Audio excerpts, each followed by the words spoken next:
The little girl's shoes made no sound on the oil-stained asphalt.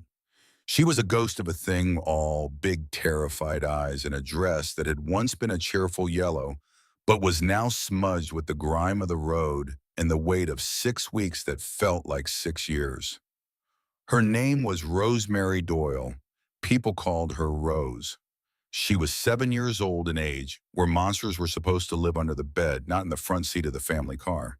But the monster in the car was real, and the ones under the bed were starting to look like a better option. The desert sun hung high and merciless over Route 66 in New Mexico, turning the asphalt into a shimmering mirage of heat. It was the middle of May 2018, and the world felt like it was melting. The gas station stood like an island in an ocean of dust and scrub brush, its faded red pumps the only splash of color against the bleached landscape. Inside the beat-up Nissan sedan, the air was thick with something far heavier than heat. It was fear. It was despair. It was the kind of suffocating silence that comes when all the words have been used up and only survival remains. Rose sat perfectly still in the back seat, her small hands folded in her lap. She had learned over these past 6 weeks that stillness was safety, that silence was survival, that making herself as small and invisible as possible might be the only way to protect her mother from the man who had somehow inserted himself into their shattered lives like a virus in healthy tissue. Her mother, Claire Doyle, sat in the passenger seat. At 32, she looked a decade older. Grief had carved lines into her face that hadn't been there 2 months ago. Her husband, Thomas, had died in March. A car accident on a rain-slicked highway there, one moment gone the next. The kind of random, senseless tragedy that rips a hole in the universe and leaves everyone standing around the edges wondering how to keep breathing. Claire had been doing her best, working her job at the elementary school, trying to smile for Rose, trying to hold together the fragments of a life that would never be whole again.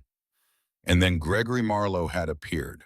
He had shown up at the funeral with flowers and condolences and a smile that seemed just a little too practiced, like he'd rehearsed it in a mirror. He'd introduced himself as an old friend of Thomas from the golf club, though Rose had never heard her father mention anyone named Gregory. He'd been solicitous, helpful, kind even. He'd offered to help Claire with the financial paperwork, the insurance claims, all the bureaucratic nightmares that accompany sudden death. And Claire, drowning in grief and paperwork and the overwhelming responsibility of being a single mother, had said yes. That had been the beginning of the end. Rose didn't understand all of it. She was 7, but she understood enough.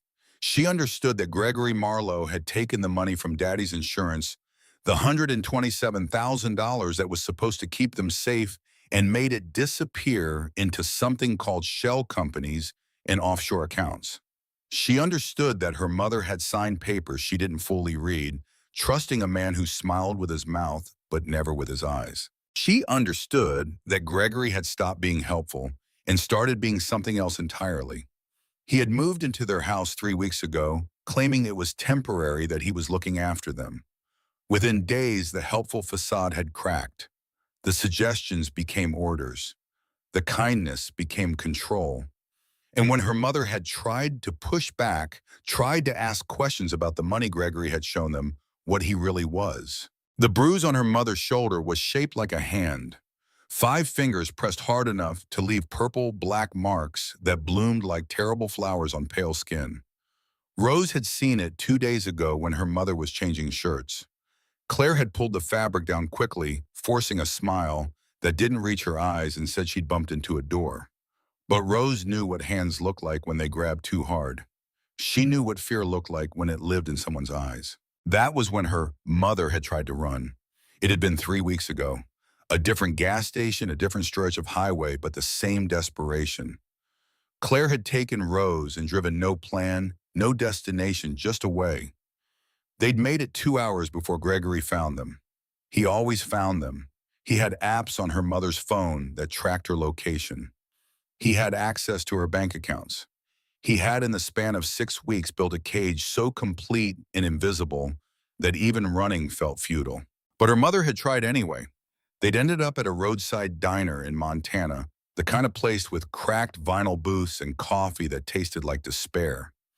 Claire had counted out $8 in coins and small bills enough for one meal. She'd ordered for Rose and nothing for herself, claiming she wasn't hungry. But Rose had seen the way her mother's stomach had growled, the way her hands shook when she pushed the plate across the table. Rose had eaten slowly, guilt heavy in her throat, making every bite taste like ash. And then something strange had happened. When they'd gotten up to leave, there had been a $20 bill on the table tucked under the napkin dispenser. Next to it, a small piece of paper with blocky handwriting that said, "For the little one, keep fighting." The note was signed with just an initial, C. Rose had looked around the diner trying to see who had left it. Most of the booths were empty. An elderly couple in the corner, a truck driver hunched over his phone, and near the door just walking out a man. He was tall, broad-shouldered with salt and pepper hair pulled back in a ponytail. His arms were covered in tattoos, intricate designs that snaked up from his wrists and disappeared under the sleeves of his worn denim shirt. But what caught Rose's attention, what made her heart skip in a way she couldn't quite explain, was a tattoo on his wrist. A skull with angel wings rendered in black and gray, the details so fine it looked like it might take flight. The man had glanced back just once. His eyes were gray, the color of storm clouds, and they'd met Rose's for just a second. Then he'd nodded a small, almost imperceptible gesture and walked out the door. Rose had heard the deep rumble of a motorcycle engine a moment later. Her mother had picked up the 20 with trembling hands, tears streaming down her face.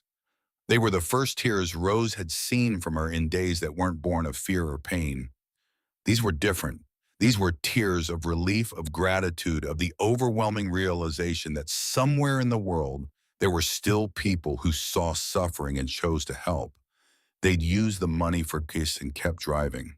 But Gregory had found them anyway. He always did. He'd appeared at the diner's parking lot just as they were pulling out his sleek black Audi, cutting them off. The confrontation had been quiet, terrifying in its restraint. Gregory never yelled. He never had to. His threats were delivered in the same smooth, reasonable tone he might use to discuss the weather. He'd pulled Claire aside out of earshot and said things that made her face go pale and her hands shake. Rose had watched through the diner's window as her mother's shoulders had slumped in defeat, as the tiny spark of rebellion that the $20 bill had ignited was systematically extinguished. When they'd gotten back in the car, her mother had whispered one sentence. "He said if I try to leave again, he'll take you from me. He has lawyers, papers. He'll tell a judge I'm mentally unstable, that I can't take care of you, and I'll never see you again." Rose had understood then that they were trapped, not by bars or chains, but by something far more insidious. They were trapped by paperwork and legal manipulation, and the terrifying reality that monsters didn't need physical force when they had systems and signatures and the veneer of respectability. But Rose had also understood something else. She'd understood that the man with the angel wings, the stranger who'd left $20 and a note of encouragement, was different. He'd seen them, really seen them, and he'd helped expecting nothing in return. Her mother had tucked the note into her purse, a small talisman of hope in an increasingly dark world. And she told Rose in a whisper so quiet it was almost lost in the road noise, that if they ever saw that man again, if fate was kind enough to grant them that miracle, they should trust him. Rose had nodded, not quite understanding why her mother would say such a thing, but filing the information away in the part of her brain that stored important survival facts.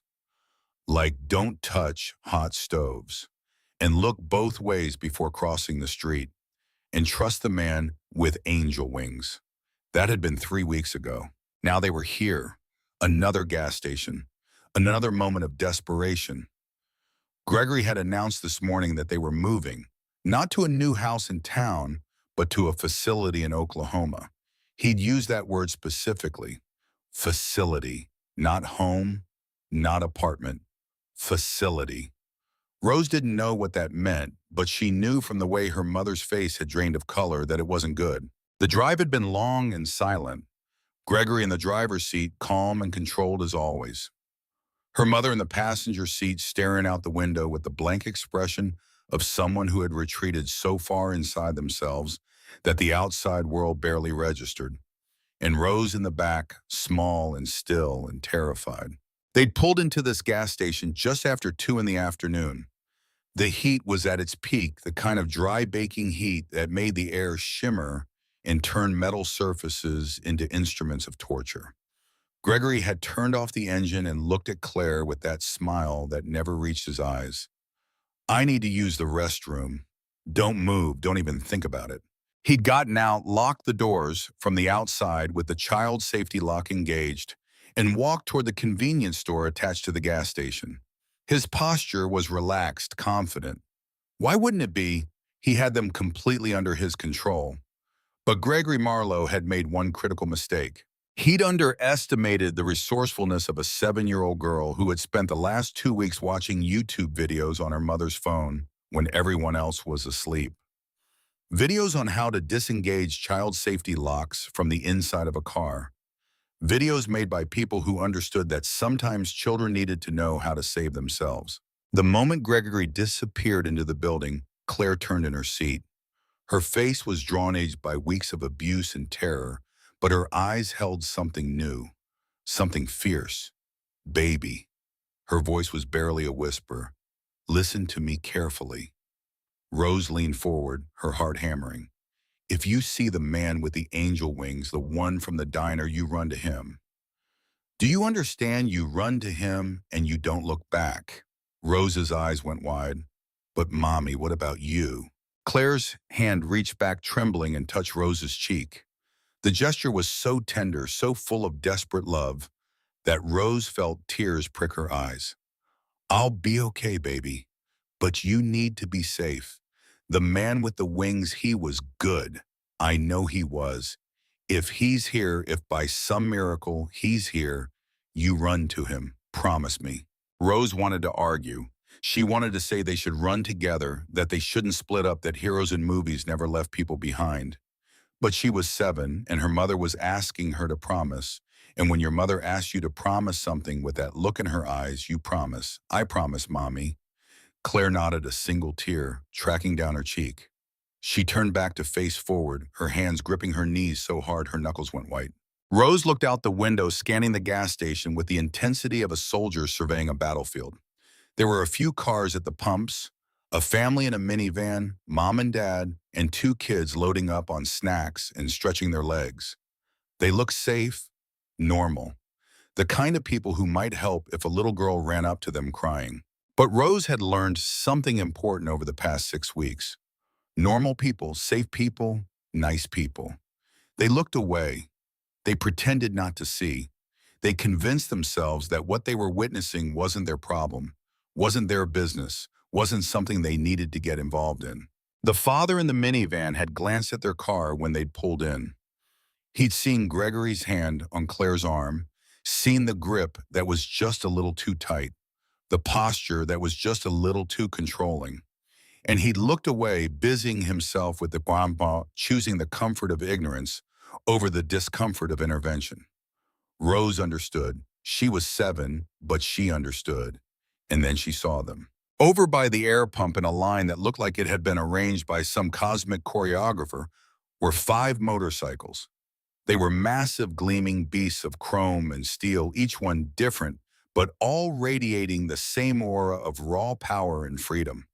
Harley Davidsons, though. Rose didn't know the brand. She just knew they were beautiful in a way that was also slightly terrifying. And standing around those motorcycles were 5 people. 4 men and 1 woman, all dressed in similar fashion. Worn jeans, heavy boots, and leather vests that bore patches and symbols Rose didn't understand. They looked like they'd been carved from granite and old highways, all hard edges and weathered faces. Tattoos covered their arms, intricate tapestries of ink and story. They looked to Rose's 7-year-old eyes like exactly the kind of people her teachers had warned her about. Dangerous, rough, the sort of people you cross the street to avoid. And there in the center of the group, checking the tire pressure on his bike, was the man from the diner. Rose's breath caught. She'd recognize him anywhere. The salt and pepper ponytail, the broad shoulders. And even from this distance, she could see the tattoo on his wrist, the skull with angel wings as he worked the pressure gauge. Her mother had been staring straight ahead, lost in whatever dark thoughts consumed her, but some instinct made her glance back at Rose. Their eyes met, and Claire saw what Rose was looking at. Claire's expression changed. Fear morphed into something else, something that looked almost like hope. She gave Rose a single nod. It was barely perceptible, just a tiny dip of her chin, but it carried the weight of the world. Go, run, find him. Rose looked at the child lock on the door. She'd practiced this. Not here, not in this car, but the mechanism was the same. A small lever hidden in the doorframe. You had to know where to feel for it. Her small fingers found it pressed and felt it give. The door opened with a soft click. Rose slipped out into the heat of the afternoon. The asphalt was scorching even through her worn sneakers. The sun was a physical weight on her shoulders, but none of that mattered. What mattered was the decision she was about to make. She stood there, a tiny figure in a dirty yellow dress, halfway between the car and the rest of her life. To her left, the minivan family, safe, normal, respectable.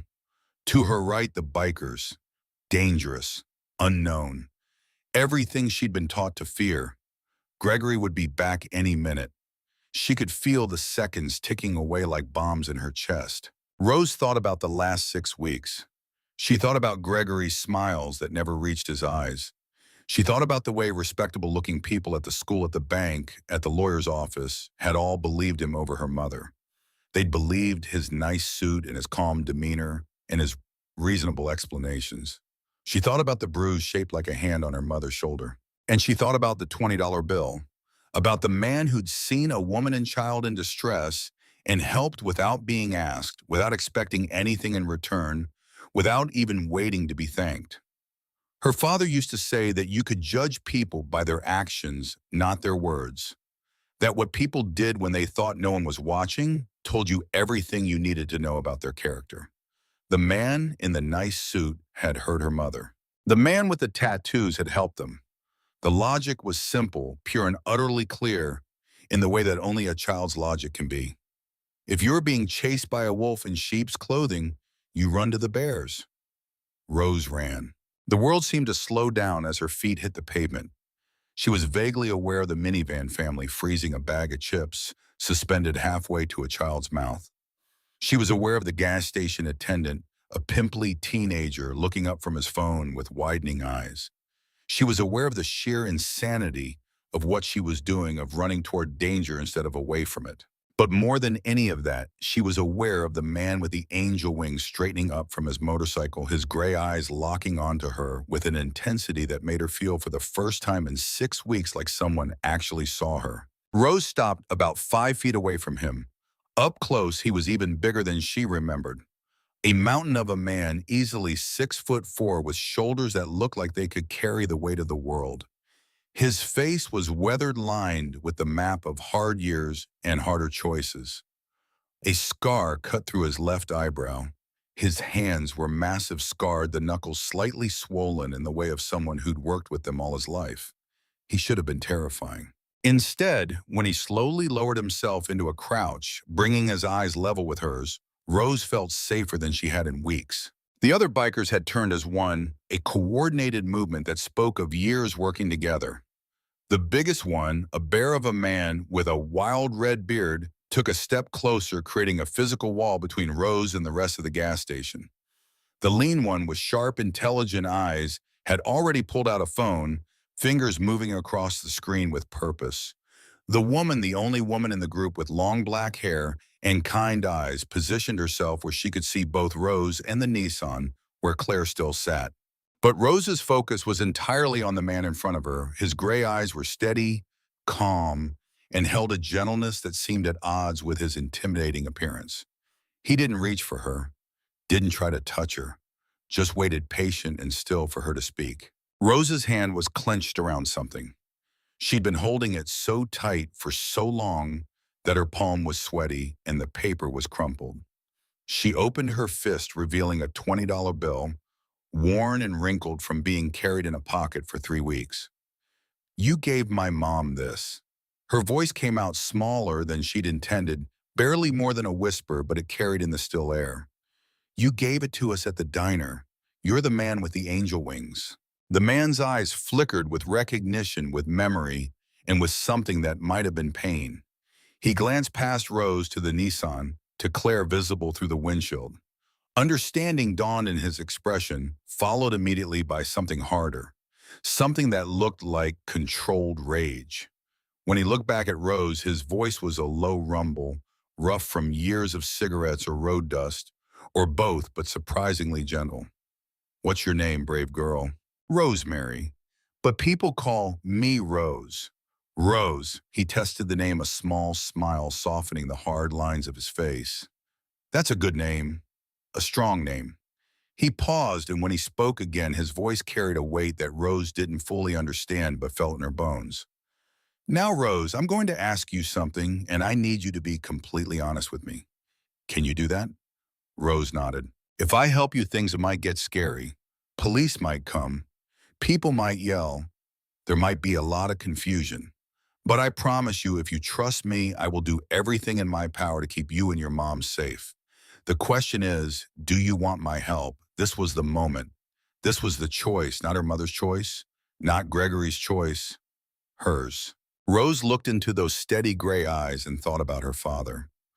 Thomas Doyle had been a teacher, a man who believed in education and reason and the power of knowledge.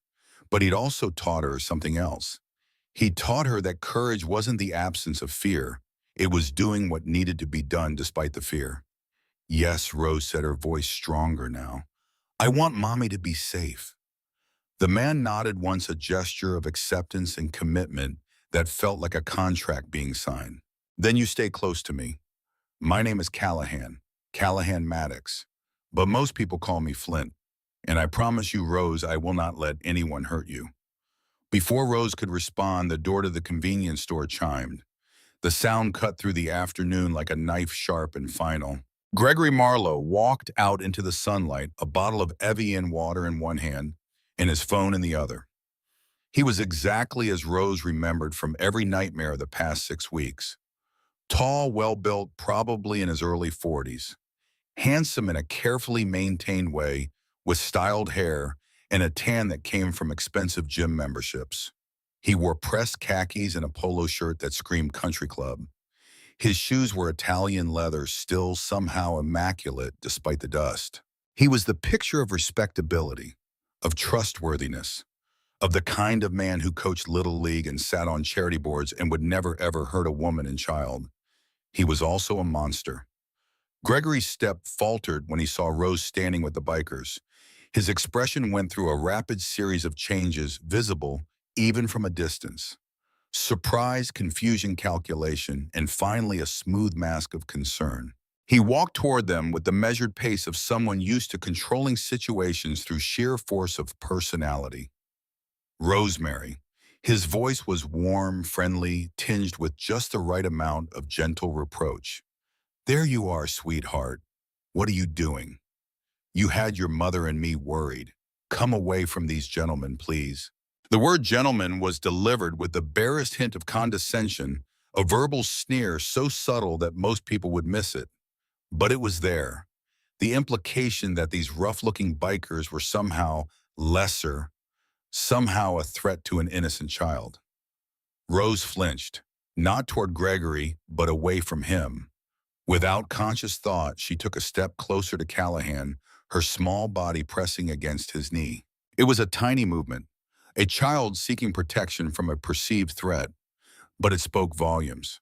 Callahan, still crouched at Rose's level, still calm and still as a stone in a river, finally looked up at Gregory. His gray eyes were cold now, stripped of the gentleness they'd held moments before. When he spoke, his voice was flat, hard, each word delivered with the precision of a hammer striking a nail.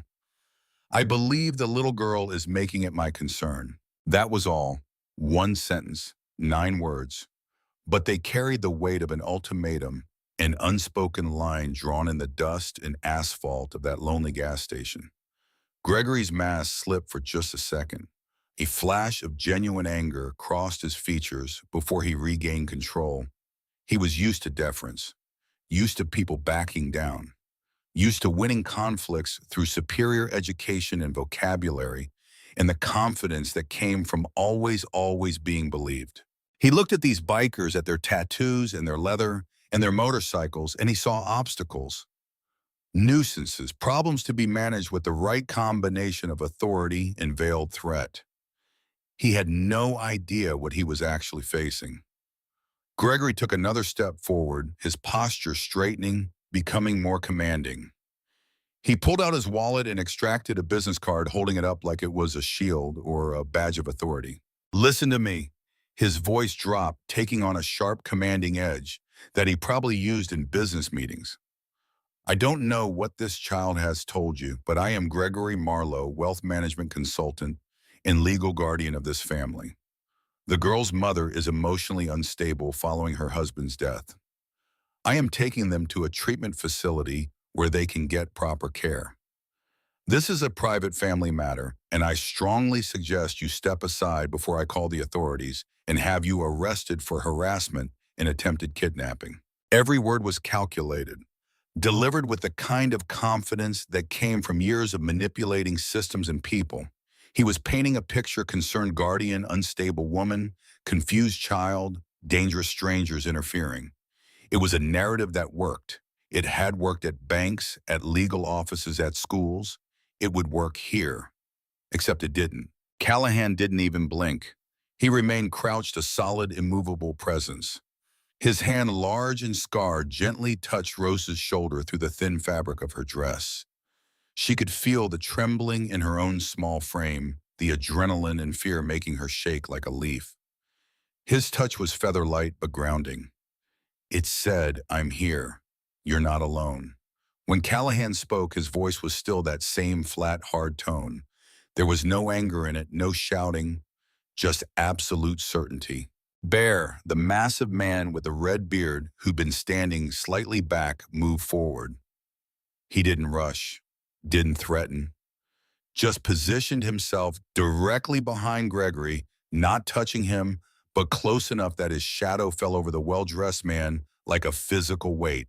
Bear, whose real name was Declan O'Rourke, stood at least 6'5" and probably weighed close to 300 pounds, all of it solid muscle beneath the leather and denim.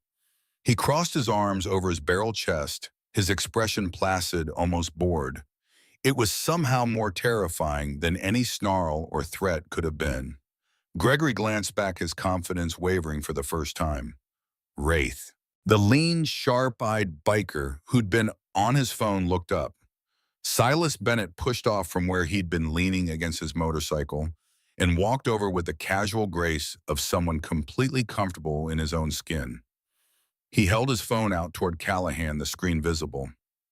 Callahan, still not taking his eyes off Gregory, spoke again. "He's running your plate right now, Mr. Marlowe, and your name. You see, we've learned over the years that people who hide behind nice suits and fancy words often have the most to hide. We believe in being thorough." Gregory's face was undergoing a transformation.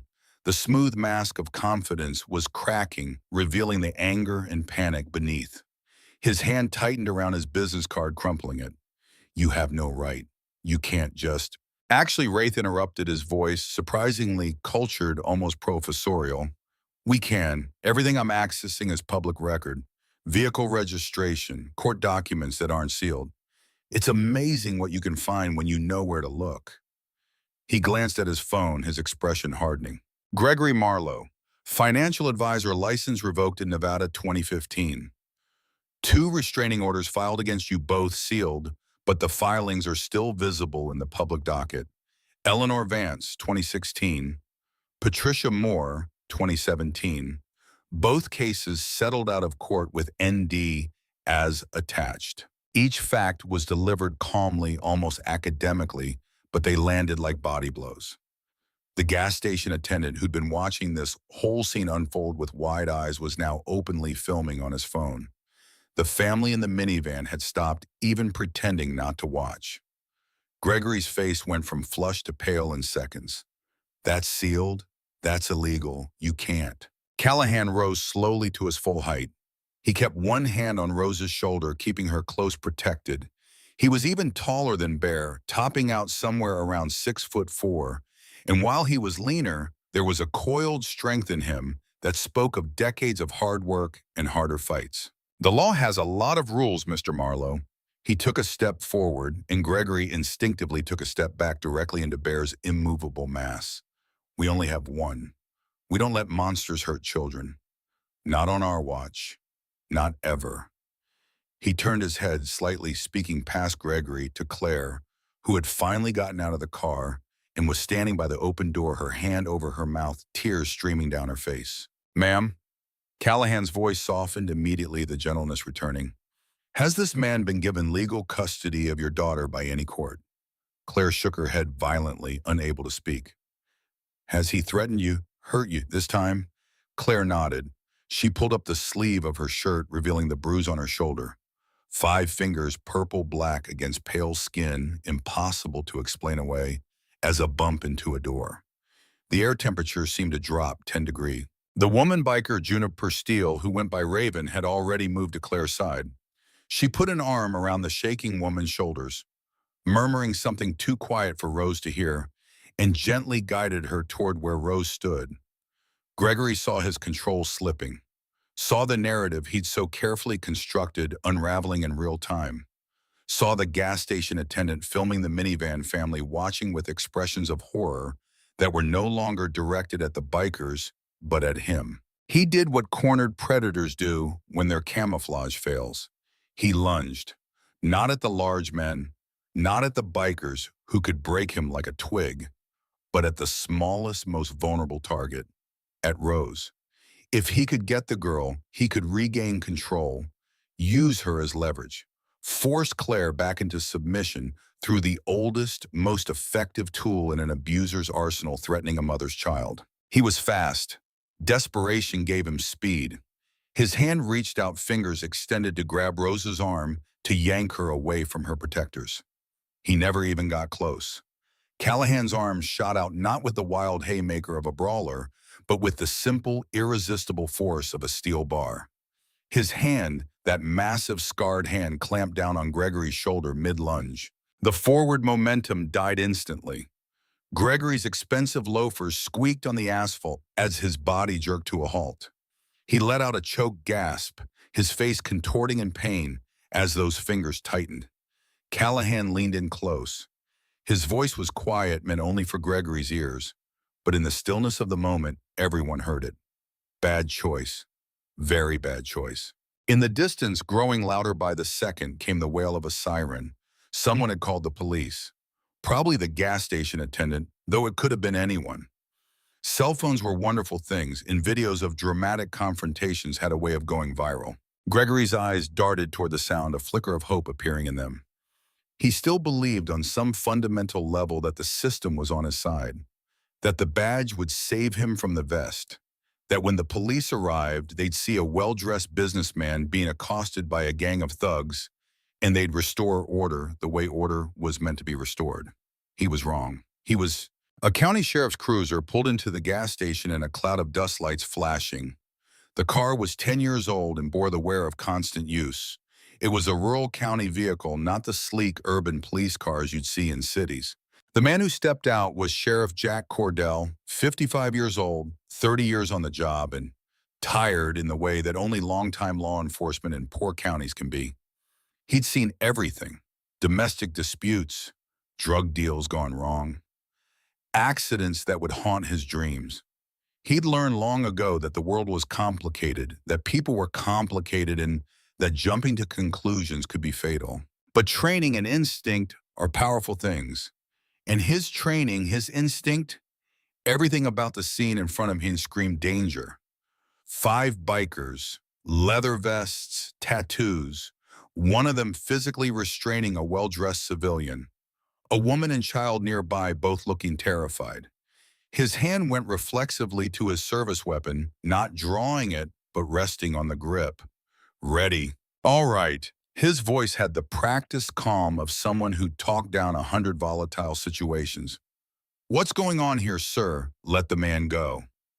Now he was looking at Callahan, not at Gregory, not at the woman and child, at the biker holding someone in what appeared to be a painful grip. Callahan did not immediately comply. He stood there, his hand still on Gregory's shoulder, his gray eyes meeting the sheriff's with a direct, unwavering gaze. When he spoke, his voice was calm, factual. "Sheriff, this man is attempting to abduct this child and her mother." Gregory, seeing his opportunity, began to struggle. His voice took on a panicked, desperate edge that sounded almost genuine. "Thank God, officer. These thugs assaulted me. They're trying to kidnap this woman and child. I'm their legal guardian. I was taking them to get help. They attacked me for no reason. I want to press charges, all of them." It was a good performance. Convincing. The kind of story that fit the visual evidence. Respectable citizen, dangerous bikers. It wrote itself. Sheriff Cordell's eyes narrowed. He looked from Gregory to Callahan to the woman Claire, who was now holding Rose close, both of them tucked protectively beside Raven. The scene was a mess of contradictory signals. The bikers looked like villains pulled from central casting, but the woman and child were seeking shelter with them, not fleeing from them. Gregory looked like a victim, but there was something in his eyes, something that Cordell's 3 decades of experience recognized. The look of someone whose story didn't quite match reality. "I said let him go." Cordell's voice was harder now. He took a step forward, hand still on his weapon. Slowly, deliberately, Callahan released his grip. Gregory stumbled back, rubbing his shoulder, his face a mixture of pain and vindication. "I want to press charges. Assault, attempted kidnapping, harassment. All of them, officer. They're dangerous." Wraith stepped forward, and Cordell's hand tightened on his weapon until Wraith raised both hands in a peaceful gesture, his phone visible in one. "Sheriff Cordell." Wraith's voice was calm, respectful, the tone of someone who knew how to talk to law enforcement. "My name is Silas Bennett. I was an intelligence analyst with Army Intelligence for 12 years Gulf War and after. Before you make any arrests, I think you should look at this." He held out his phone. Cordell hesitated, then took it. His eyes scanned the screen. Public records, court filings, a restraining order from Eleanor Vance, 2016, filed in Washoe County, Nevada, withdrawn 3 weeks later after a settlement agreement. Another restraining order, Patricia Moore, 2017, similar pattern. And this, Wraith swiped to another screen. This is a victim support forum. 3 anonymous posts from the last 6 months describing a man matching Gregory Marlowe's exact description and methodology. He targets recent widows, gains power of attorney, systematically drains their assets, and when they try to resist, he threatens to take their children through legal channels. Cordell's expression was changing. He looked from the phone to Gregory, then to Claire. "That's inadmissible." Gregory's voice had risen in pitch, losing its smooth control. "That's hearsay. That's illegal hacking. You can't." Wraith cut him off, his voice still calm but with an edge now. "It's not hacking when it's publicly available information, sir. Court records are public unless sealed. And the vehicle you're driving, the Nissan over there, it's registered to an LLC that was dissolved 6 months ago. That's a simple DMV check. Any citizen can do it." The pieces were clicking into place for Cordell. He'd been a Marine before becoming a cop, Gulf War, same era as Wraith. He recognized the bearing, the calm competence, the way Wraith presented information. This wasn't some thug making wild accusations. This was someone who knew how to build a case. Cordell turned to Claire, his voice softening in the way cops learn to do when approaching potential victims. "Ma'am, what's your side of this?" Claire, surrounded by the protective circle of bikers, protected for the first time in 6 weeks, found her voice. It came out shaky at first, but grew stronger with each word. She told him everything. How Gregory had appeared after Thomas's funeral. How he'd wormed his way into their lives under the guise of helping. How he convinced her to sign financial documents she didn't fully understand. How he'd taken control of the insurance money, $127,000, that was supposed to secure Rose's future.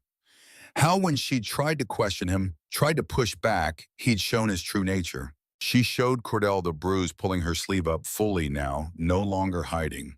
She told him about the attempted escape 3 weeks ago and how Gregory had found them, about the threats, about how he'd said he would use her grief, her depression, over losing Thomas to convince a judge she was unfit, that he'd take Rose from her forever if she didn't comply with everything he said.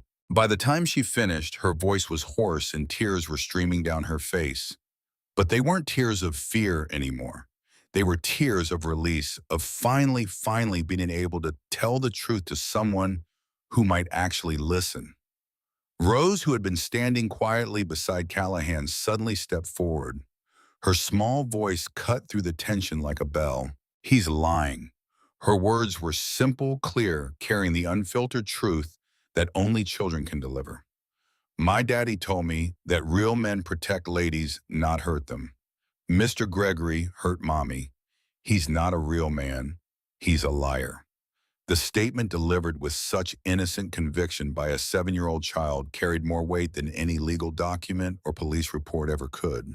Cordell looked at Gregory, really looked at him, saw the sweat beading on his forehead, despite the fact that he was standing in the shade, saw the way his eyes darted around looking for escape routes, saw the cracks in the respectable facade.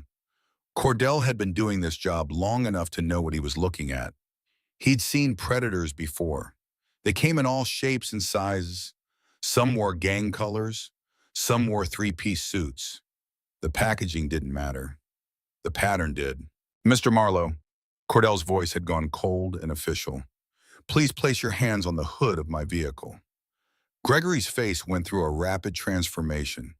Confusion, disbelief, rage, and finally fear. You're taking their word over mine. Look at them.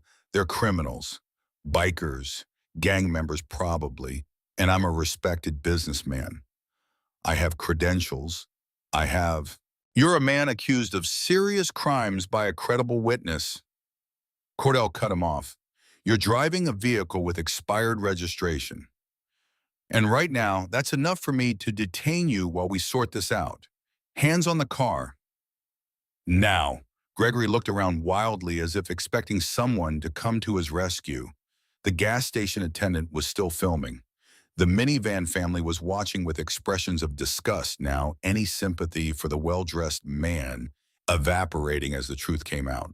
He had no allies, no backup, no system to hide behind.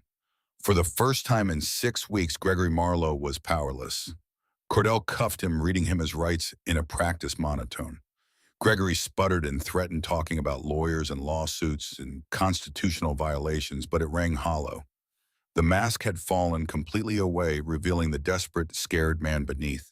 As Cordell walked Gregory toward the police cruiser, Callahan knelt down again in front of Rose. The little girl who had been so brave, who had run toward danger to find safety, was shaking now, the adrenaline draining away and leaving exhaustion in its wake. You were very brave, Rose. Callahan's voice was gentle, the hard edges completely gone. Braver than most adults I've met. Rose looked up at him, her wide brown eyes finally losing some of their haunted quality. She reached out a small hand and touched the patch on his vest. It was a skull with angel wings, larger and more detailed than the tattoo on his wrist. The Iron Saints. Rose sounded out the words on the patch. Are you an angel? Callahan's weathered face broke into a small smile. It transformed his features, erasing years of hardship for just a moment.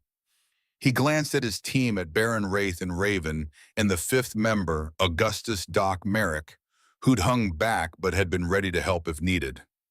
No, little one, not even close. But we do our best to fight the monsters. Rose thought about that for a moment.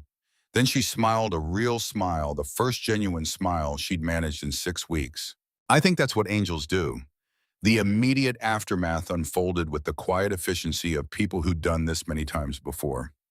While Sheriff Cordell secured Gregory in the back of his cruiser, the Iron Saints closed ranks around Claire and Rose, creating a protective barrier that was both physical and psychological.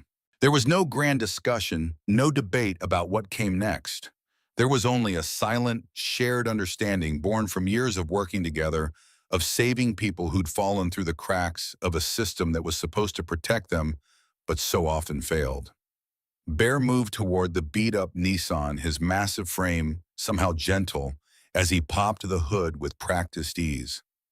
His examination took less than 30 seconds before he straightened up, shaking his head. Engine's done for. Cracked block. She's been running on borrowed time for weeks. He closed the hood with surprising delicacy. This car's not going anywhere under its own power.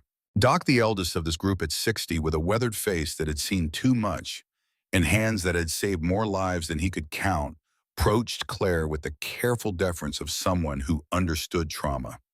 He'd been a combat medic in the Gulf War, had seen soldiers broken in body and spirit, and he recognized the signs. Ma'am, my name is Augustus Merrick, but everyone calls me Doc. I was a medic for 20 years. With your permission, I'd like to make sure you're all right. Check for any injuries that need immediate attention. Claire nodded, mutely exhausted beyond words. The adrenaline that had sustained her through the confrontation was draining away, leaving her hollow and shaking. Doc's examination was thorough but gentle. He checked her pupils, felt along her scalp for bumps, examined the bruise on her shoulder with careful fingers. His expression grew darker with each discovery. The bruise wasn't the only one. There were smaller marks on her upper arms, finger-shaped impressions in various stages of healing.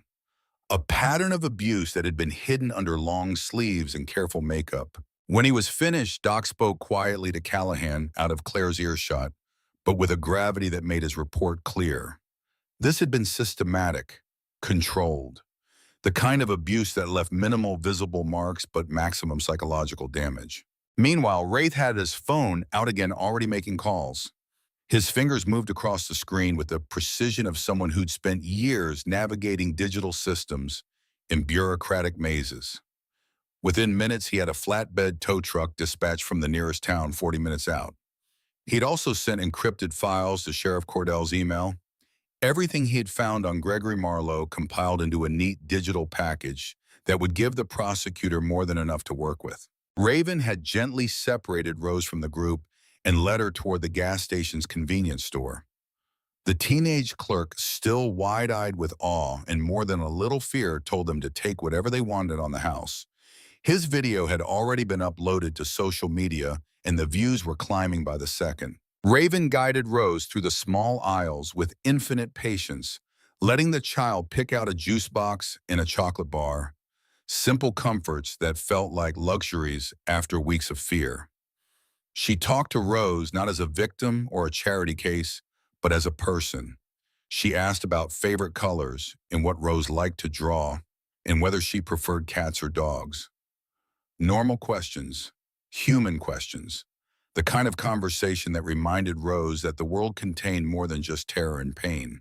Back outside, Callahan was talking with Sheriff Cordell. The two men stood by the cruiser speaking in low tones while Gregory sat in the back seat, his earlier bluster completely deflated. He stared straight ahead, his face a mask of defeat. Cordell had been a cop long enough to know when someone was telling the truth, and everything about Claire's testimony, about Rose's fear about the evidence Wraith had compiled, pointed to one conclusion. Gregory Marlowe was exactly what these bikers said he was, a predator who used the system as a weapon. I need to take statements, Cordell was saying, from the mother, from you, from anyone who witnessed the confrontation. This is going to take hours, and I need to know where they're going to be. The mother and child, they can't go back to wherever they were living, not if Marlowe had access. Callahan's response was simple and absolute. They're coming with us, to our clubhouse. It's secure, it's safe, and no one gets in without our say-so. Cordell studied him for a long moment. 30 years ago, maybe even 10 years ago, he might have objected, might have insisted on putting Claire and Rose in protective custody or a women's shelter. But he'd been doing this job in this county long enough to know that the system had limits. Shelters were underfunded and often full. Protective custody meant hotels with overworked deputies standing guard, and budgets didn't stretch far enough for that to last more than a day or two. And there was something else. Something in the way these bikers had handled the situation, the calm professionalism, the restraint, even when Gregory had lunged at a child, the way they documented everything, called the police themselves, and then waited patiently for the law to arrive instead of taking matters into their own hands. These weren't thugs, they were something else entirely. "Give me the address," Cordell said finally. "I'll need to come by later to finish taking statements. And I'll need your word that they'll be there, that you're not going to disappear on me." Callahan rattled off an address on the edge of town, and then he did something that seemed to surprise Cordell. He extended his hand. "You have my word, Sheriff. We're not going anywhere. We want this bastard prosecuted to the fullest extent of the law." Cordell took the offered hand, noting the firm grip and the calluses that spoke of hard physical labor. He'd shaken hands with enough liars and criminals to know the difference. This handshake was solid, trustworthy. The convoy formed up as the sun began its descent toward the horizon. Two motorcycles in front, the large black SUV in the middle with Raven driving, and Claire and Rose as passengers, two motorcycles behind. A rolling fortress of leather and steel with the most precious cargo imaginable protected at its center. As they prepared to leave, Rose clutched the stuffed bear that Raven had quietly purchased for her in the convenience store. She looked up at Callahan, this giant of a man who had somehow become her protector in the span of an hour. "Where are we going? Somewhere safe, little flower." Callahan's voice was gentle. "Somewhere no one can hurt you or your mom. I promise." Rose considered this. Then, with the directness that only children possess, she asked the question that mattered most. "Do you keep your promises?" Callahan knelt down one more time, bringing himself to her eye level. He looked at her with absolute seriousness, treating her question with the weight it deserved. "Always. I've never broken a promise to a child, Rose, and I'm not about to start now." Rose nodded, satisfied. She reached out and took his hand, her small fingers wrapping around one of his larger ones. "Okay, I believe you." Those three words hit Callahan harder than he expected. He'd been doing this for 26 years, since founding the Iron Saints in 1992 with Doc, and after his sister Evangeline had been failed by every system that was supposed to protect her. He'd saved dozens of people, maybe hundreds if you counted indirect interventions. He'd faced down abusers and traffickers and every variety of human monster. But having this 7-year-old girl look at him and say she believed him, having her trust placed so completely in his scarred and calloused hands, that was something different. That was responsibility of a kind that made all his other duties pale in comparison. They pulled out of the gas station as the sun painted the New Mexico sky in shades of orange and purple and gold. The rumble of the Harley engines was a thunderous symphony, a sound that spoke of freedom and power in the open road. Inside the SUV, Rose watched the landscape roll by through the window. The desert stretched out in all directions, vast and beautiful and harsh. She'd lived in New Mexico her whole life, but had never really looked at it before. Not like this, not with the freedom to simply observe without fear. Claire sat beside her, one arm around Rose's shoulders, finally allowing herself to believe that maybe, just maybe, they were actually safe. The clubhouse wasn't what Claire had expected. The address Callahan had given Sheriff Cordell led them to the industrial district on the eastern edge of town, where old warehouses and manufacturing plants stood in various states of use and disrepair. The Iron Saints home was a converted warehouse that had once belonged to an agricultural equipment company before the economy shifted and the jobs dried up.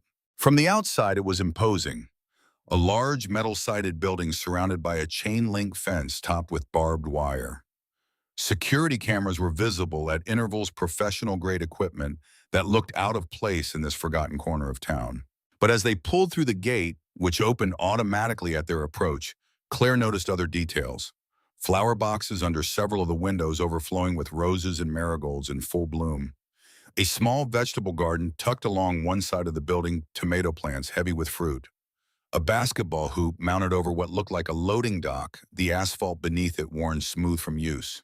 It looked less like a criminal hideout and more like a community center that happened to be housed in a warehouse. The interior was even more surprising.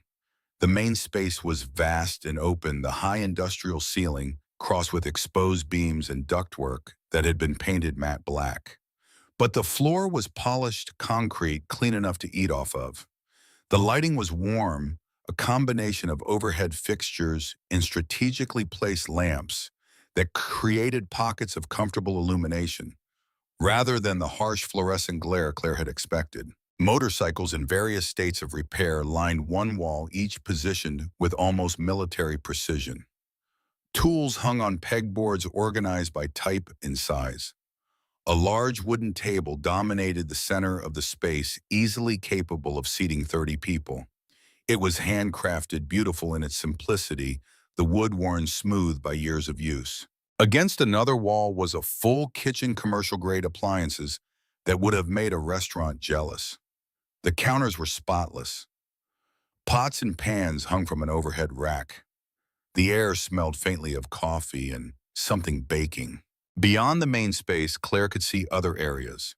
A library in one corner, floor-to-ceiling shelves packed with books, a gym with weights and punching bags, a medical station with cabinets clearly labeled with supplies. Doors led to what she assumed were private quarters.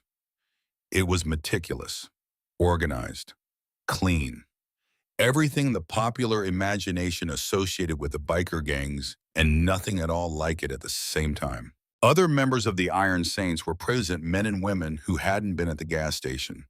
They looked up as the group entered, and Claire tensed, prepared for scrutiny or judgment. But what she saw in their faces was something else entirely. Concern, welcome, and a kind of understanding that spoke to shared experience. These people knew what it was like to be broken, and they knew what it was like to heal. A man emerged from the kitchen, and Claire's first thought was that he looked like a Viking who'd gotten lost on his way to Valhalla. He was massive, easily as tall as Bear, but broader through the shoulders, with a wild mane of gray blonde hair and a beard that would have made Gandalf envious.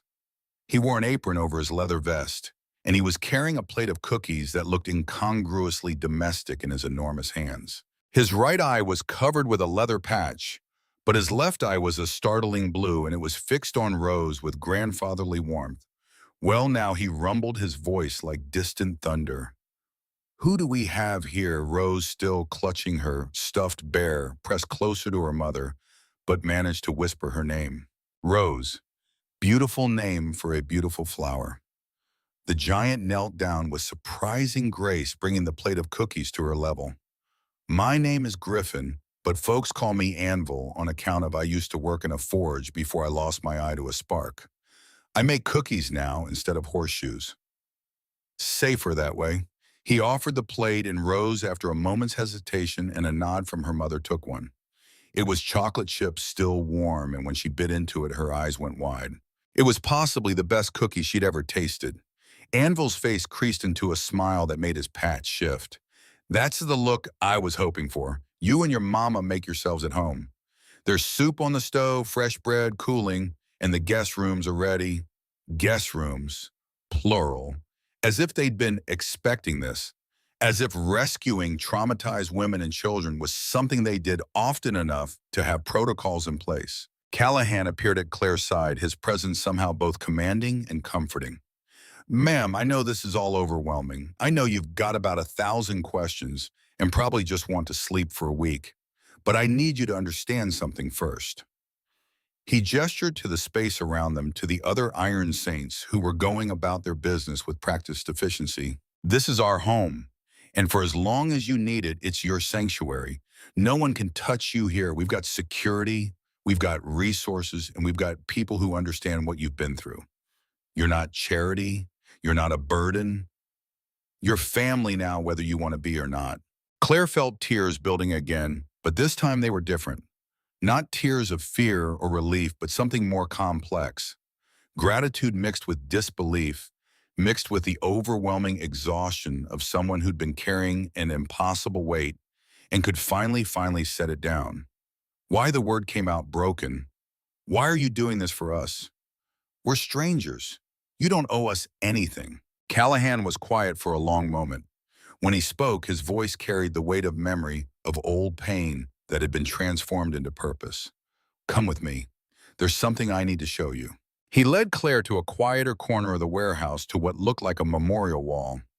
Photographs were mounted on the brick, dozens of them, each one showing a different face. Some were professional portraits. Others were candid shots caught in moments of laughter or contemplation. Men, women, children of all ages. In the center, larger than the others, was a photo of a young girl, maybe 8 years old, with bright eyes and a smile that could light up a room.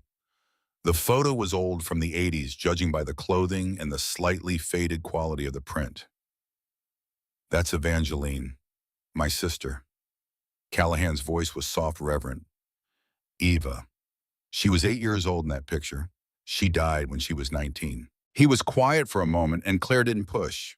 She simply waited, understanding that this story needed to be told at its own pace. We grew up poor. Mom was a single parent, worked 2 jobs, did everything she could to keep us fed and clothed. There was a man in our community, a pillar of respectability, Pastor William Hendricks. He ran the youth programs at the church, volunteered at the school, was on the town council. Everyone loved him. Callahan's hands clenched into fists at his sides. He offered to mentor Eva, said he wanted to help, that young girls needed positive role models. Mom was so grateful. She was working so much, she felt guilty about not being there. And here was this respected man offering to spend time with her daughter. It seemed like a blessing. Claire could already see where this was going. She'd heard variations of this story before, had read about them in the news, had seen the pattern play out in her work at the elementary school. Predators didn't wear signs. They wore suits and smiles and positions of trust. It took 6 months before Ava started showing signs something was wrong. Nightmares, withdrawal, fear of being alone with anyone. I was 15, big for my age, but still just a kid, and I knew something was wrong, but I didn't know what.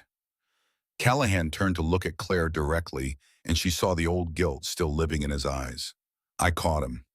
Hendricks, in the church basement with my sister. And I beat him within an inch of his life, put him in the hospital for 2 weeks. He gave a bitter laugh. I was arrested, charged with assault. Hendricks, even from his hospital bed, played the victim perfectly. Said I was a troubled youth who'd attacked him for no reason. Ava was too traumatized to testify coherently. The system, all those people who were supposed to protect children, they protected him instead. Because he had the right credentials, the right connections, the right story. I spent 3 years in juvenile detention. Got out when I was 18. Eva tried to recover, tried to heal, but the damage was too deep. She took her own life when she was 19. Left a note saying she was sorry, that she just couldn't carry it anymore. The silence that followed was heavy with grief that had been carried for 35 years. I made a promise at her grave that I would become the wall I couldn't be for her, that I would stand between monsters and the people they hunted, that I would never ever look away when someone needed help. He gestured back to the memorial wall. Every photo up there is someone we've helped. Some we pulled from bad situations. Some we helped get back on their feet after. A few didn't make it, but we tried. We always try. Callahan turned back to Claire. 2 months ago, Doc and I were passing through Montana, stopped at a diner for coffee, saw you and Rose, saw the way you were counting change, saw the fear in your eyes even though there was no obvious threat around, saw the way Rose looked at you, worried in a way no 7-year-old should have to be worried about her mother. Claire's breath caught. She remembered that day. Remembered the stranger who'd left money. I didn't know your situation, didn't know the details, but I knew that look. I'd seen it on Eva's face. So I left what I could and hoped it would help, even if just for a day. He met her eyes. We're not doing this for thanks, Claire. We're doing it because 26 years ago, I failed the person who mattered most to me.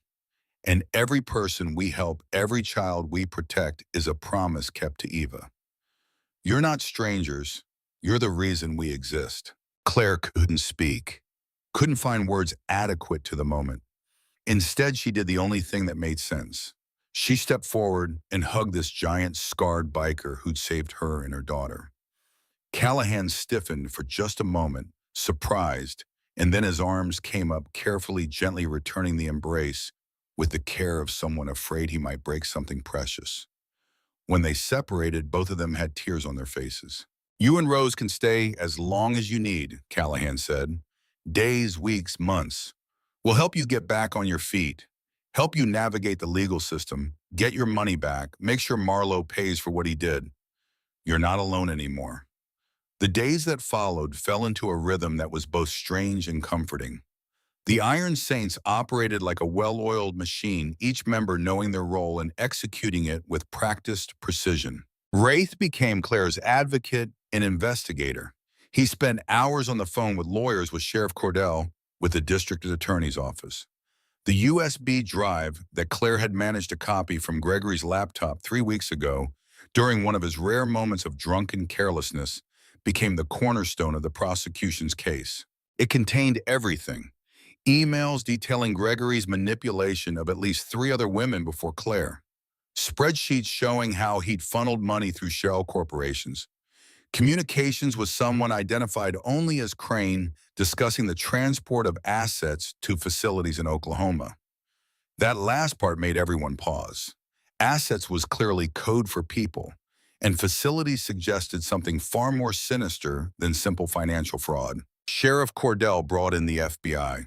Agent Don Harper, a weary-looking man in his 50s who'd been working financial crimes and human trafficking cases for 2 decades, arrived at the clubhouse 3 days after the gas station incident with a team of analysts. They'd been looking for Gregory Marlowe for over a year, following a trail of victimized women across 3 states, but he'd always managed to stay one step ahead, moving before they could build a solid case. Until now. Harper sat at the big wooden table with Wraith, and the two of them went through the evidence with the thoroughness of people who understood that details mattered. Every email, every transaction, every reference to Crane and his facilities. "This is good work," Harper said, looking at Wraith with something approaching respect. "You former intelligence army. 12 years. Wraith's response was clip professional. "It shows." Harper turned to Callahan. "We're going to need Ms. Doyle to testify eventually. Can you guarantee she'll be available?" "She's not going anywhere," Callahan replied, "and neither are we. We want this bastard put away for as long as the law allows." Harper nodded. Then he asked the question that had clearly been bothering him since he arrived. "Why you're not law enforcement? You're not vigilantes, at least not from what I can see. Why go to all this trouble for a woman and child you barely knew?" Callahan's answer was simple: "Because someone has to." Harper studied him for a long moment, then nodded slowly. He understood. In his line of work, he'd seen too many cases fall through the cracks, too many victims left without help because the system moved too slowly or had too many rules or simply didn't have the resources. Organizations like the Iron Saints existed in those gaps. They weren't perfect. They weren't legal in the strictest sense. But they were necessary, Douglas Crane Harper said, spreading photos on the table. Former state senator, retired 5 years ago, runs what he calls employment services for vulnerable populations. What he actually runs is a network of labor trafficking operations disguised as rehabilitation facilities. The photo showed a distinguished-looking man in his 60s, silver hair, expensive suits, the kind of face that belonged on campaign posters. Marlowe was one of his recruiters. He targeted women, usually widows with children, isolated, them took control of their finances and then delivered them to Crane's facilities. Once there, they'd be forced to work in various capacities: agricultural labor, housekeeping, manufacturing, under the threat that if they tried to leave, their children would be taken. Claire, sitting at the table with Rose coloring beside her, went pale. "That's where he was taking us. To Oklahoma. He said it was a treatment facility, but..." Harper nodded grimly. "It was a labor camp.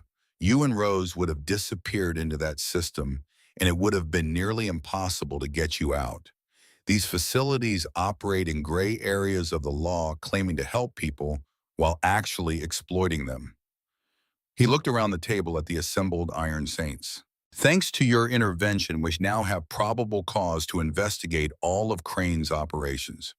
We're coordinating with agencies across 3 states.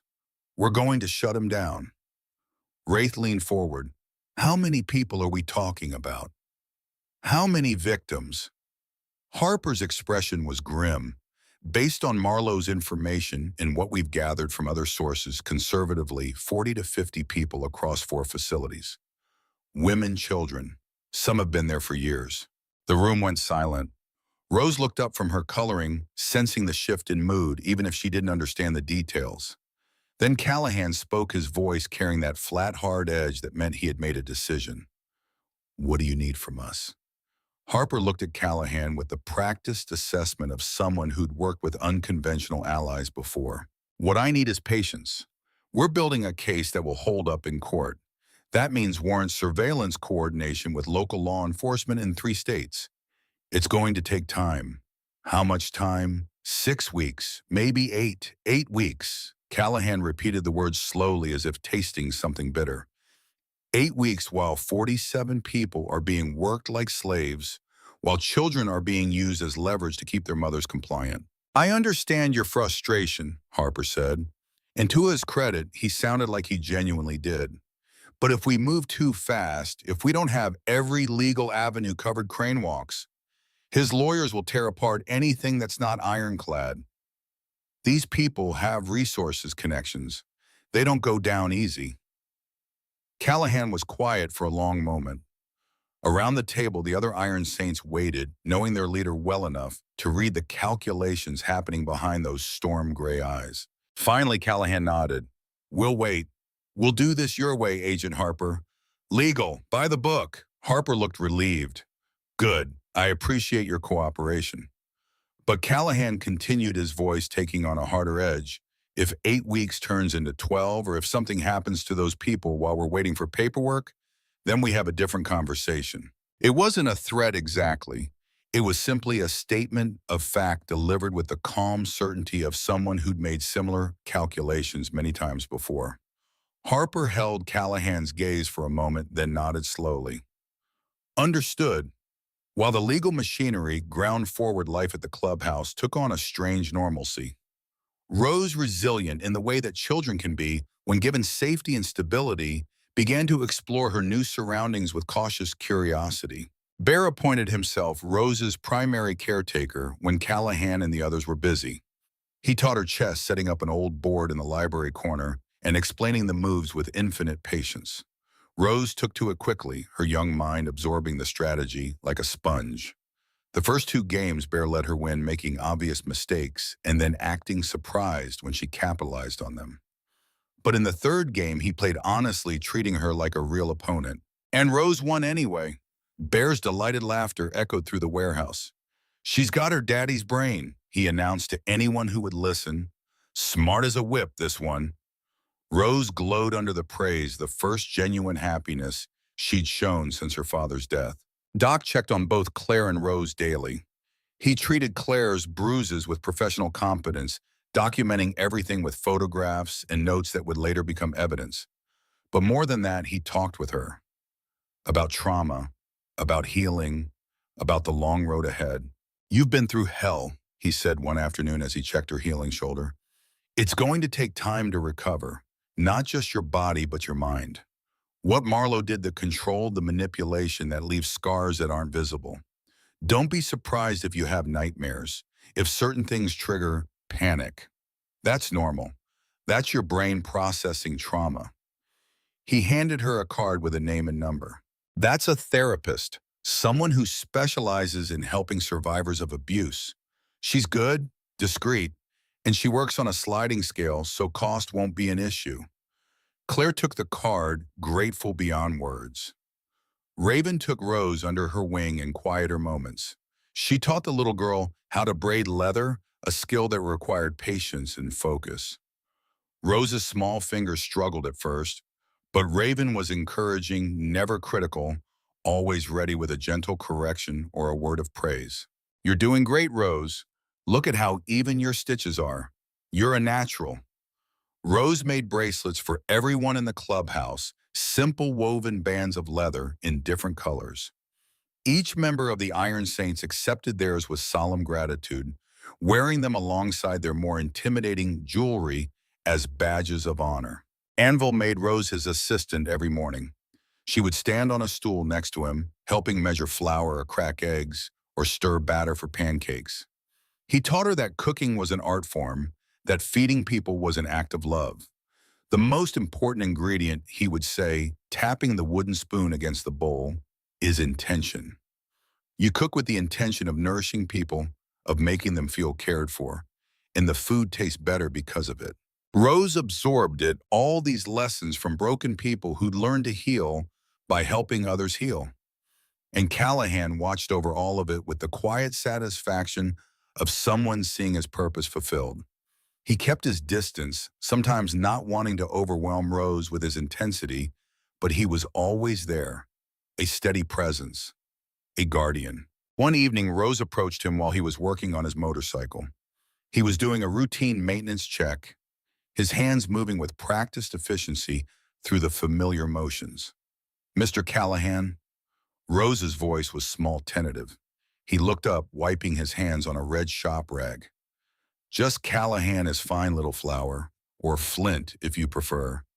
That's what the others call me. Why do they call you Flint?" He smiled, a rare softening of his usually stern features. "Because I'm hard to break and I start fires. When someone's got a problem with us helping people, I'm the spark that lights things up." Rose considered this with the seriousness of someone trying to understand the adult world. "Mr. Flint, then, can I ask you something?" "Anything." She looked down at her hands, gathering courage.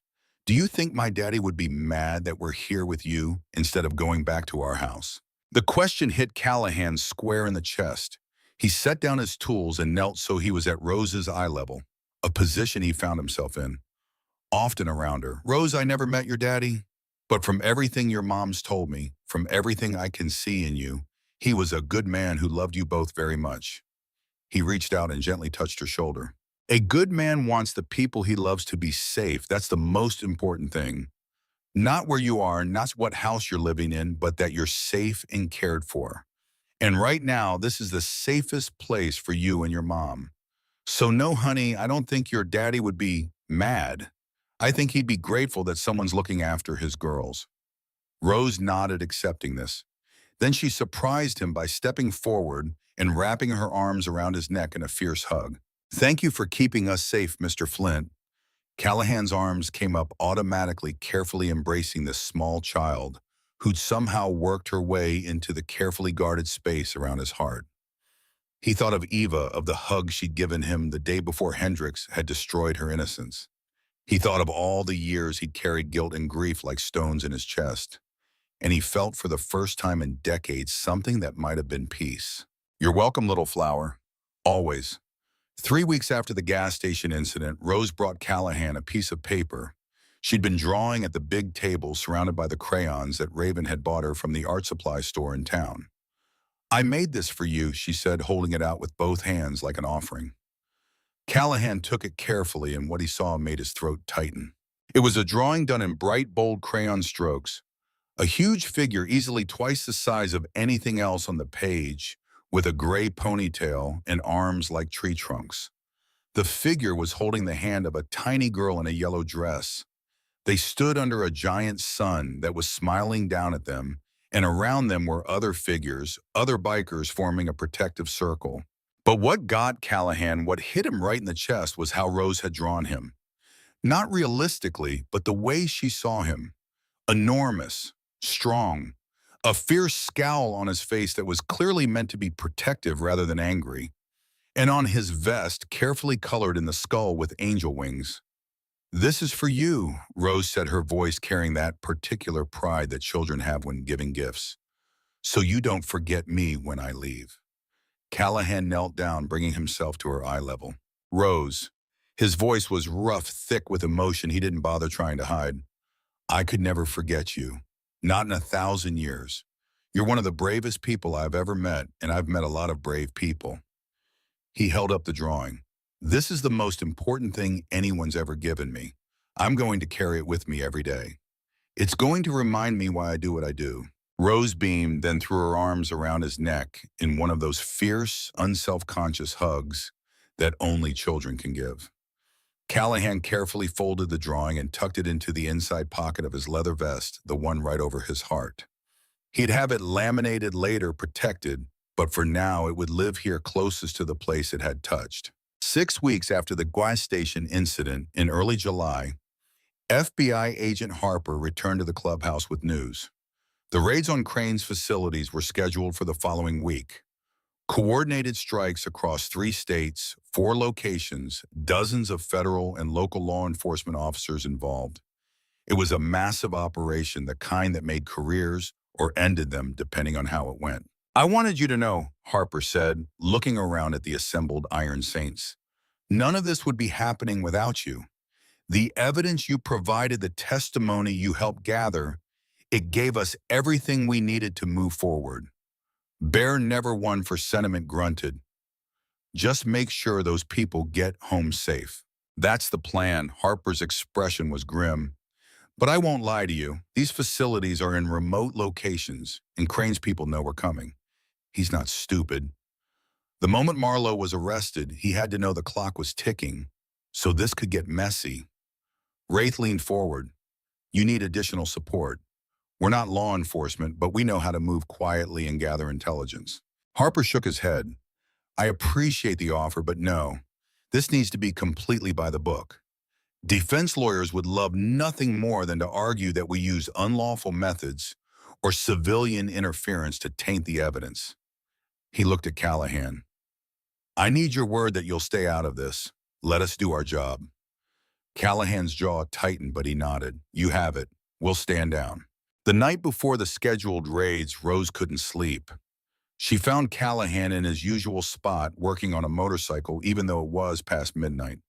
Mr. Flint Rose's small voice carried in the quiet space. He looked up, setting down his wrench. Hey, little flower. What are you doing up? I can't sleep. I'm worried. Callahan wiped his hands and gestured for her to come closer. She climbed up onto a stool next to his workbench, her feet dangling well above the floor. What are you worried about? Rose was quiet for a moment, gathering her thoughts.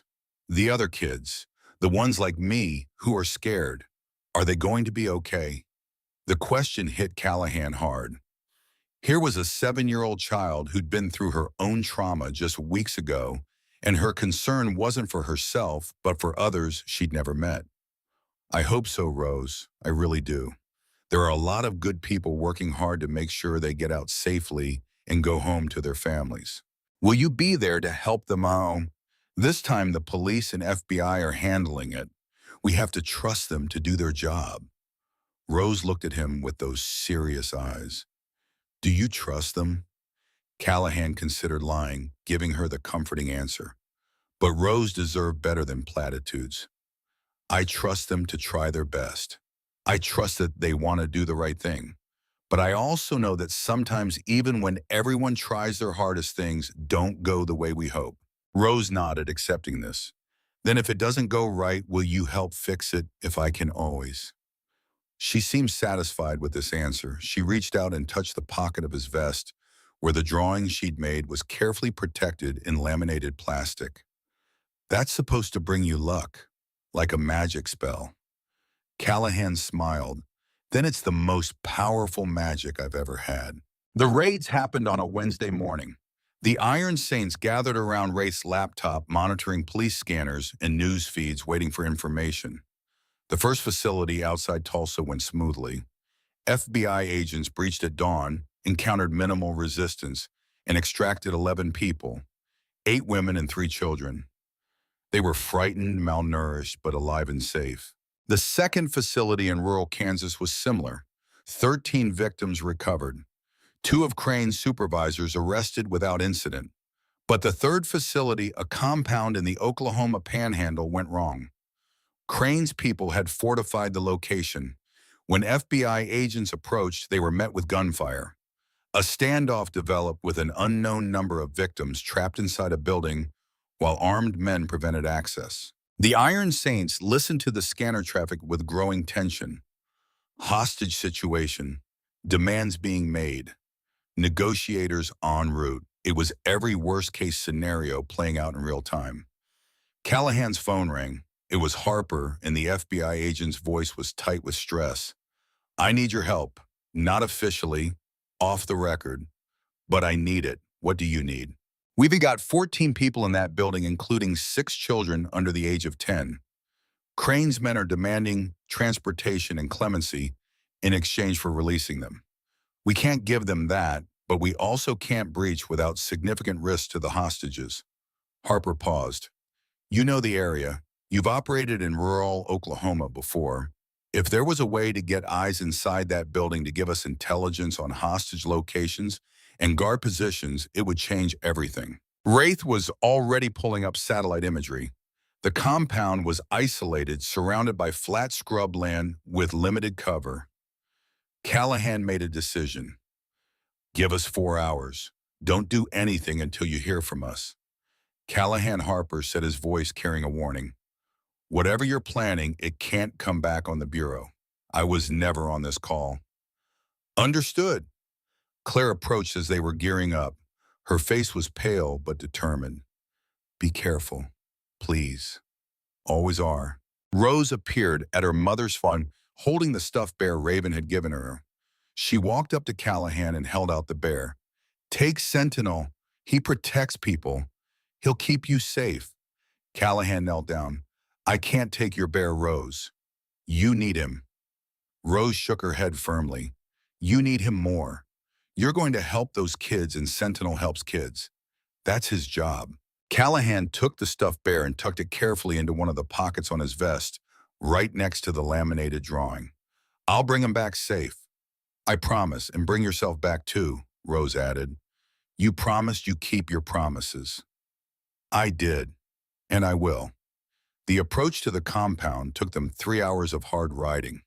When they arrived, they positioned themselves 2 miles out using terrain and patience to get close enough for visual reconnaissance. Wraith's spotting scope gave them what they needed.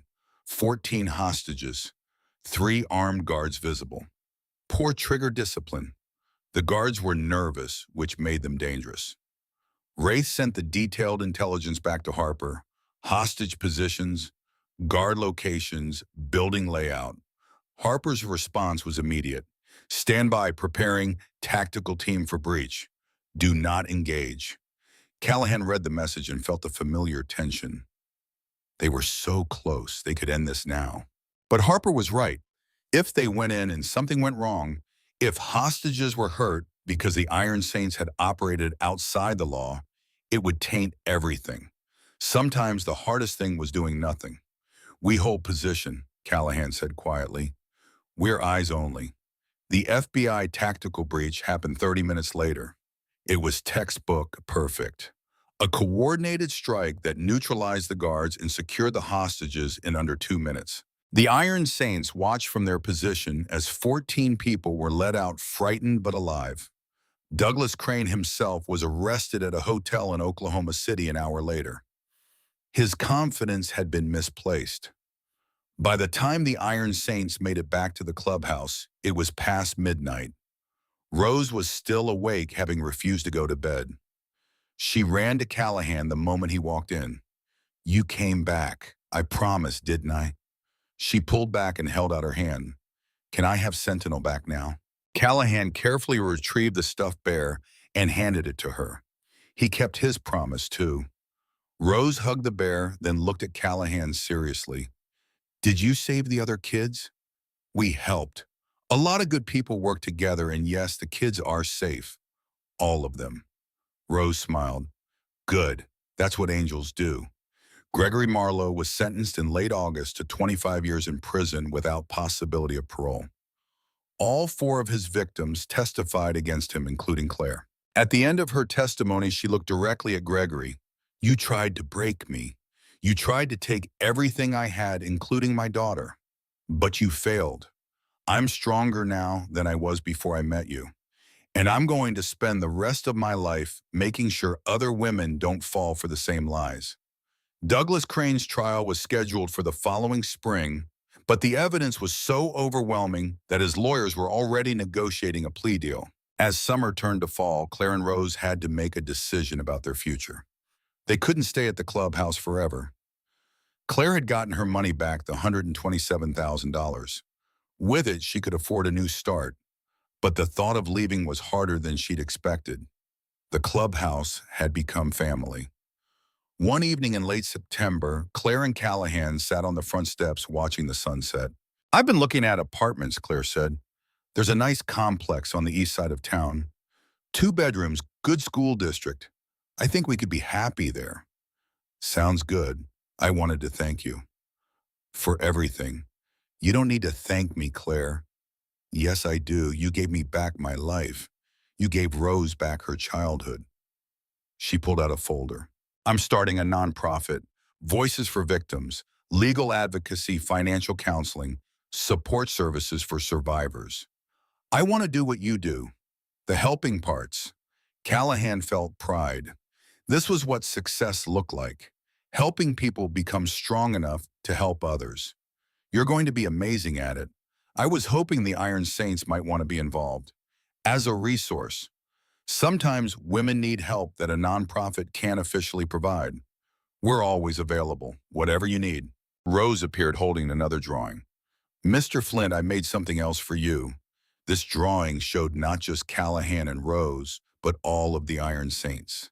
Bear with his chessboard, Raven with her leather, Doc with his medical bag, Anvil with his cooking, Wraith with his computer. And in the center, Callahan with his hand on Rose's shoulder, surrounded by other families they'd helped. At the top, the angels who save people. "This is for all of you, because you're all heroes. And I want you to remember that even when I'm gone, you changed everything for me and Mommy. We're not going to forget you, Rose." Callahan carefully took the drawing. "You're part of the Iron Saints now. Always will be. Can I come visit after we move every week if you want? You're family now. Family doesn't stop being family just because they don't live in the same house." Claire and Rose moved into their new apartment in early October. The Iron Saints helped them move and furnish the place. On Rose's first night in her new bedroom, Claire tucked her in. "Are you happy?" Baby Rose thought about it. "Yes, but I'm going to miss the clubhouse. I'm going to miss them. We'll visit all the time. This isn't goodbye. It's just the next chapter." Rose nodded. Then she said something that made Claire's heart swell. "Mommy, when I grow up, I want to be like them. I want to help people who are scared. I want to be an angel, too." Claire kissed her forehead.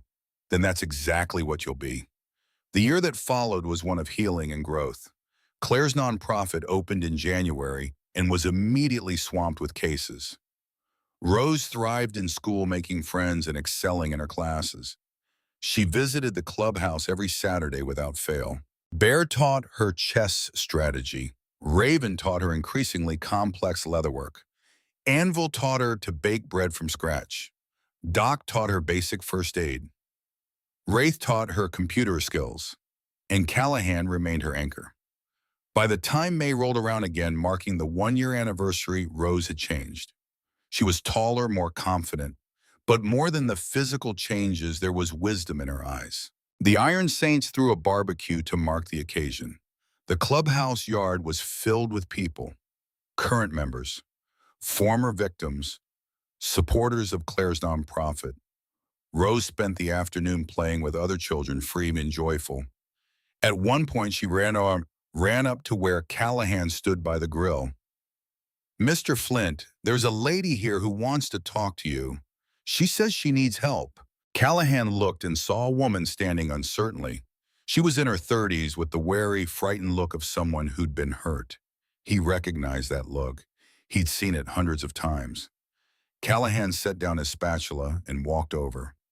She clutched a small bag. "My name is Jessica," she said quietly.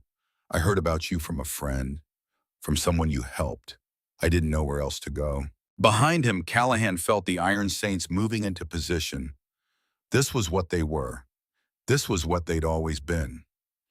"You're safe now. Tell me what you need." As the sun set, the motorcycles fired up. Rose watched as they prepared for another mission. Callahan looked back at her once before putting on his helmet. She waved, "Be safe." Callahan nodded, then reached into his vest and touched the pocket where he kept her drawings. The motorcycles pulled out heading into the dusk. Rose turned to her mother with certainty. They're going to help her, just like they helped us. Claire put her arm around her daughter. Yes, baby, that's what angels do. 15 years later, on a warm May afternoon in 2033, a young woman stood in front of the Iron Saints clubhouse. She was 23 years old with her mother's gentle features and her father's sharp intelligence. She wore jeans boots and a leather jacket. Rose Doyle had graduated with a master's in social work 3 months ago, finishing in the top 5% of her class. She'd had job offers from agencies across the country. She'd turned them all on. The clubhouse looked the same fence, the same flower boxes, the same sense of purpose. The door opened and Callahan emerged. He was 70 now, his hair completely white, but his eyes were still that steady gray. He stopped when he saw her, a slow smile spreading across his face. Well now, look who finally came home. Rose walked forward and hugged him. Hey, old man, miss me every day, a little flower. Callahan pulled back and looked at her. You sure about this? You could do anything you want with that degree. I am sure. Rose's voice was firm. I've always been sure, since I was 7 years old. This is what I'm meant to do. The other Iron Saints had emerged. Bear now in his 60s, but still massive. Wraith, whose hair had gone silver. Raven, wearing her years with grace. Doc, now in his 70s, and others newer members. You going to make her pass some kind of test? Bear called out. Rose laughed. No test needed. I've been preparing for this my entire life.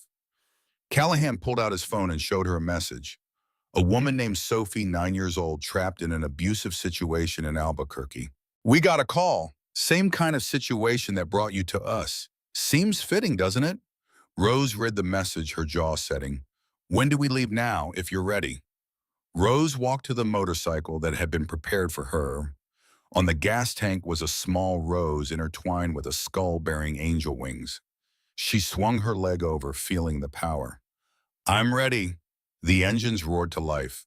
Rose took her place in the formation, not at the back, but in the line an equal member. As they pulled out onto the highway heading toward Albuquerque, toward another child who needed saving, Rose felt the full weight and joy of her purpose. This was what she'd been meant to do.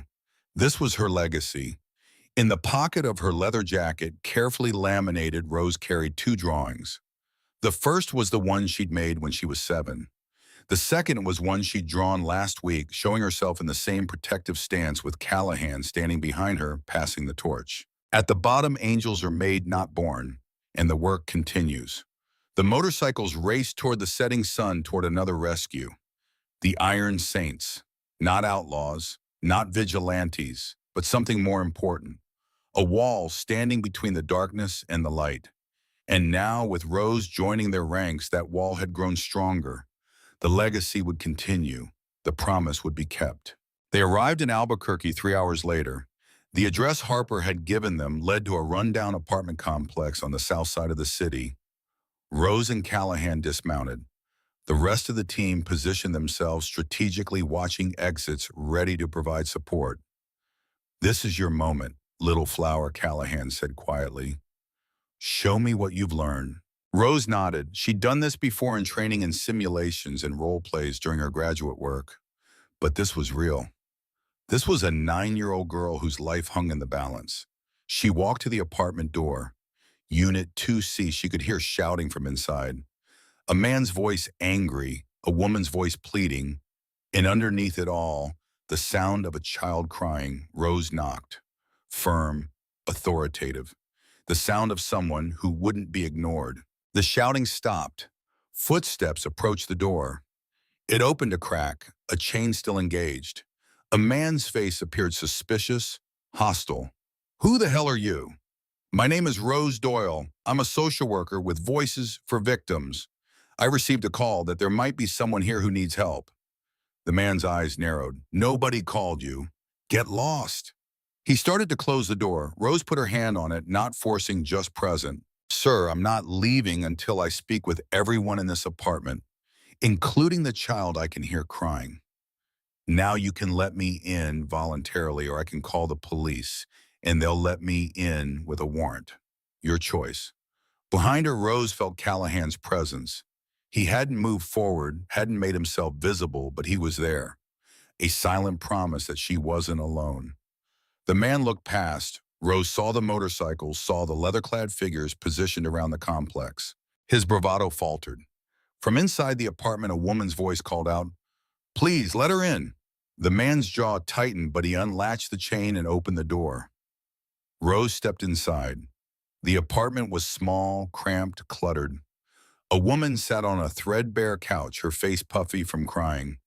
In the corner, partially hidden behind a chair, was a little girl, 9 years old, wearing a dirty pink dress, her eyes wide with fear. Rose's heart broke. It was like looking at herself 15 years ago. She walked slowly toward the corner, not approaching too quickly, not making sudden movements. When she was a few feet away, she knelt down, bringing herself to eye level. The little girl pressed herself further into the corner. "Hi," Rose said softly. "My name is Rose. What's yours?" The girl didn't answer, just stared. Rose tried again. "I know you're scared. I was scared once too. When I was 7 years old, I was in a situation a lot like yours. And someone helped me. Someone showed me that there are people in the world who protect kids, not hurt them." She reached into her pocket and pulled out the laminated drawing she'd made 15 years ago. The one showing Callahan as a giant holding the hand of a small girl. "This is me," Rose said, pointing to the small figure. "And this is the man who saved me. His name is Callahan. He's right outside, and he taught me something important." She looked directly into the little girl's eyes. "He taught me that being brave doesn't mean you're not scared. It means doing what needs to be done even when you're terrified. You were brave enough to call for help. Now let me be brave for you." The little girl's lip trembled. "My name is Sophie." Rose's breath caught. Of course it was. The universe had a sense of poetry. "Sophie, that's a beautiful name. Sophie, I'm going to ask you something, and I need you to be honest. Are you safe here?" Sophie shook her head. "Is anyone hurting you or your mom?" Sophie nodded, then whispered, "Him. He's not my daddy, but Mommy's scared of him." Rose turned to look at the woman on the couch, who was crying openly now. "Ma'am, my name is Rose Doyle. I'm here to help. But I need you to tell me, do you want to leave?" The woman nodded frantically. "Please. I've been trying to leave for months, but he has my ID, my phone, everything. I don't have anywhere to go." The man stepped forward, his face darkening. "You can't just take them. I have rights. She's my girlfriend. The kid's not even mine." Rose stood, turning to face him. Her voice was calm but carried steel. "Sir, this woman has the right to leave any time she wants. And if you try to stop her, that's called false imprisonment. It's a felony." She pulled out her phone. "I'm going to call the police now. You can either step aside and let us leave peacefully, or you can explain to them why you were preventing this woman and child from leaving." The man's hands clenched into fists. For a moment, Rose thought he might lunge, and then Callahan filled the doorway. He didn't say anything, didn't threaten, just stood there, a mountain of a man, his presence absolute. The man took a step back. Rose turned back to Sophie and her mother. "Come with me. You're safe now." Sophie reached out a small hand, and Rose took it. The woman gathered a few belongings, and together they walked toward the door. As they passed the man, he muttered something under his breath. Callahan heard it. He stopped, turned slightly, and spoke for the first time. "She's taking them somewhere. You can't find them. And if you try, you'll have to go through me and everyone I ride with. I don't recommend it." It wasn't a threat. It was a statement of fact. Outside, Raven had already brought the SUV around. She helped Sophie's mother into the back seat, speaking in low, soothing tones. Rose knelt down one more time in front of Sophie. "You're going to a safe place. People there will help your mom figure out what to do next. And I promise you no one will hurt you there." Sophie looked at Rose with those wide, frightened eyes. "Are you an angel?" Rose smiled, and her eyes were bright with unshed tears. "No, sweetie, but I learned from the best. She looked at Callahan standing a few feet away, and he nodded. Sophie climbed into the SUV. As it pulled away, heading toward the shelter that Voices for Victims operated, Rose watched until the taillights disappeared. Callahan came to stand beside her. "You did good, little flower. I learned from you." "No." Callahan's voice was firm. "You learned from your own courage. I just gave you the tools." Rose looked at him, this man who'd saved her life 15 years ago and shaped everything she'd become. "Thank you for all of it." Callahan put a hand on her shoulder, the same gesture he'd given her at that gas station so long ago. "The work continues," Rose nodded. "The work continues." They mounted their motorcycles. The engines roared to life and they rode back into the New Mexico night, toward the clubhouse, toward home. Behind them, Sophie sat in the back of the SUV, clutching a stuffed animal that Raven had given her. For the first time in months, she felt safe. And in her pocket, carefully folded, was a piece of paper Rose had pressed into her hand before she left. On it was a drawing, a woman with a leather jacket holding the hand of a small girl. And underneath, in Rose's handwriting, "You are not alone. You are safe. You are loved. And one day when you're ready, you can be the one who helps others. Because that's what angels do." The cycle continues, the promise is kept, and somewhere on a desert highway, 5 motorcycles carry 5 guardians through the darkness, heading toward the next call, the next child, the next promise to keep. Because some promises are worth keeping forever. And some angels wear leather and ride Harleys and show up exactly when you need them most, whether you know to look for them or not.